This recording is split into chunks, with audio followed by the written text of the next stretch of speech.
ಸಮಸ್ಯೆಗಳು ಎಲ್ಲ ಕಡೆ ಇವೆ.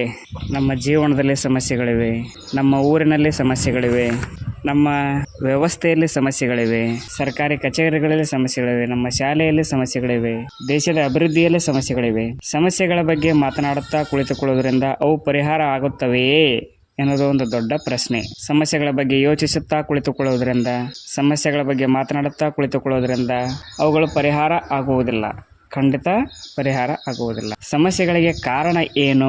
ಸಮಸ್ಯೆಗಳನ್ನು ಹೋಗಲಾಡಿಸಲು ಇರುವಂತಹ ಪರಿಹಾರದ ಮಾರ್ಗ ಯಾವುದು? ನಾವು ಪರಿಹಾರಗಳ ಬಗ್ಗೆ ಯೋಚಿಸಿದಾಗ ಮಾತ್ರ ಈ ಸಮಸ್ಯೆಗಳು ಪರಿಹಾರ ಆಗುತ್ತವೆ. ಸಮಸ್ಯೆಗಳ ಬಗ್ಗೆ ಯೋಚಿಸುತ್ತಾ ಕುಳಿತುಕೊಳ್ಳುವುದರಿಂದ, ಚಿಂತಿಸುತ್ತಾ ಕುಳಿತುಕೊಳ್ಳುವುದರಿಂದ ಅವು ಪರಿಹಾರ ಆಗುವುದಿಲ್ಲ. ನಮ್ಮ ವ್ಯವಸ್ಥೆಯಲ್ಲಿರುವ, ನಮ್ಮ ಆಡಳಿತದಲ್ಲಿರುವ ಸಮಸ್ಯೆಗಳನ್ನು ಪರಿಹರಿಸಲು ಇರುವ ಒಂದೇ ಒಂದು ಪರಿಹಾರ ನಾವು ಜವಾಬ್ದಾರಿತರಾಗಿ ಮತದಾನ ಮಾಡುವುದು, ನಾವು ಜವಾಬ್ದಾರಿತರಾಗಿ ವೋಟನ್ನು ಹಾಕುವುದು. ಇದು ಒಂದೇ ಒಂದು ಪರಿಹಾರದಿಂದ ಇಡೀ ವ್ಯವಸ್ಥೆಯ ಎಲ್ಲ ಸಮಸ್ಯೆಗಳು ಪರಿಹಾರವಾಗುತ್ತವೆ. ಈ ಸಮಸ್ಯೆಗಳು ಯಾಕಿವೆ ಅಂದರೆ, ನಾವು ಜಾತಿ ನೋಡಿ, ಧರ್ಮ ನೋಡಿ, ದೊಡ್ಡ ದೊಡ್ಡ ಸಮಾವೇಶಗಳನ್ನು ನೋಡಿ, ನಮ್ಮ ನಾಯಕ ಅಂತ ನಾವು ನಾಯಕರನ್ನು ನಂಬಿ ಮತ ಹಾಕಿವಿ. ನಾವು ವೋಟ್ ಮಾಡಿ ಆರಿಸಿ ತಂದಂತಹ ನಾಯಕರು ನಮ್ಮ ದೇಶವನ್ನು ಸುಧಾರಣೆ ಮಾಡುತ್ತಿಲ್ಲ, ಆಡಳಿತವನ್ನು ಸುಧಾರಣೆ ಮಾಡುತ್ತಿಲ್ಲ, ಪ್ರಾಮಾಣಿಕವಾಗಿ ಕೆಲಸ ಮಾಡುತ್ತಿಲ್ಲ. ಸಮಸ್ಯೆ ಇರುವುದು ನಾ ಮತ ಹಾಕುವುದರಲ್ಲಿ, ನಾನು ಯಾರಿಗೆ ಮತ ಹಾಕಿದ್ದೇನೆ ಅನ್ನುವುದರಿಂದ ಈ ಸಮಸ್ಯೆಗಳು ಪ್ರಾರಂಭವಾಗಿವೆ. ನಾವು ಒಳ್ಳೆಯ ಕಾರ್ಮಿಕರನ್ನು ಆಯ್ಕೆ ಮಾಡಿಕೊಂಡರೆ, ನಾವು ಒಳ್ಳೆಯ ಕೆಲಸಗಾರನ್ನು ಆಯ್ಕೆ ಮಾಡಿಕೊಂಡರೆ, ನಮ್ಮ ಮಾತು ಕೇಳಿ ಕೆಲಸ ಮಾಡುವಂತಹ ಕೆಲಸಗಾರನನ್ನು ಆಯ್ಕೆ ಮಾಡಿಕೊಂಡರೆ ಇವು ಎಲ್ಲ ಸಮಸ್ಯೆಗಳಿಗೆ ಪೂರ್ಣ ವಿರಾಮ ಬೀಳುತ್ತದೆ. ನಮ್ಮ ದೇಶದಲ್ಲಿರುವ ಎಲ್ಲ ಸಮಸ್ಯೆಗಳಿಗೆ ಮೂಲ ಕಾರಣ ನಾವು ಆಯ್ಕೆ ಮಾಡುವ ಕೆಲಸಗಾರರು. ನಮ್ಮ ದೇಶದ ಎಲ್ಲ ಸಮಸ್ಯೆಗಳಿಗೆ ಪರಿಹಾರ ನಾವು ಜವಾಬ್ದಾರಿಯುತರಾಗಿ ಮತ ಹಾಕುವುದು.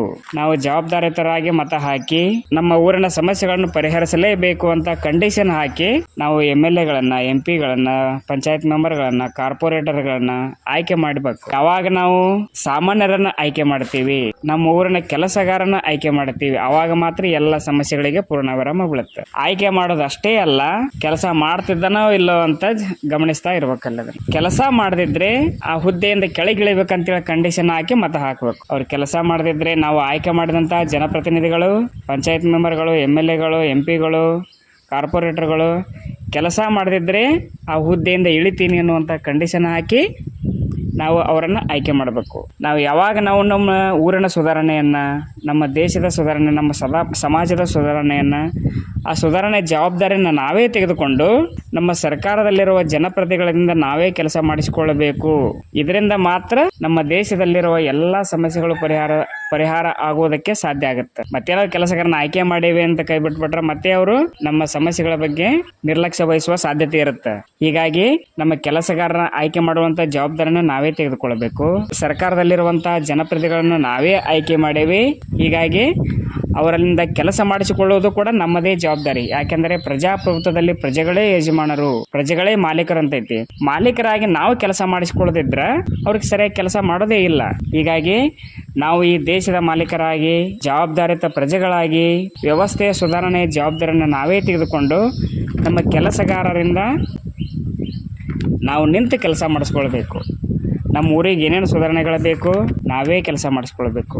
ನಾವು ತೆರಿಗೆಯನ್ನು ಕಟ್ತೀವಿ, ನಿರಂತರವಾಗಿ ಸಣ್ಣ ಸಣ್ಣ ವಸ್ತುಗಳನ್ನ ಖರೀದಿ ಮಾಡಿದ್ರು ಕೂಡ ನಾವು ತೆರಿಗೆ ಕಟ್ತಿರ್ತೀವಿ. GST ಕಟ್ತೀವಿ, ಸೆಂಟ್ರಲ್ ಟ್ಯಾಕ್ಸ್, ಸ್ಟೇಟ್ ಟ್ಯಾಕ್ಸ್, ನೂರಾರು ತರದ ಟ್ಯಾಕ್ಸ್ಗಳನ್ನ ನಾವು ಕಟ್ತಾ ಇರ್ತೀವಿ. ಹಂಗೆ ನಿರಂತರವಾಗಿ ಟ್ಯಾಕ್ಸ್ ಮನಿಯಿಂದಲೇ ನಾವು ಈ ಎಲ್ಲ ಕೆಲಸಗಾರರಿಗೆ ಸಂಬಳ ಕೊಡ್ತಿರ್ತೀವಿ.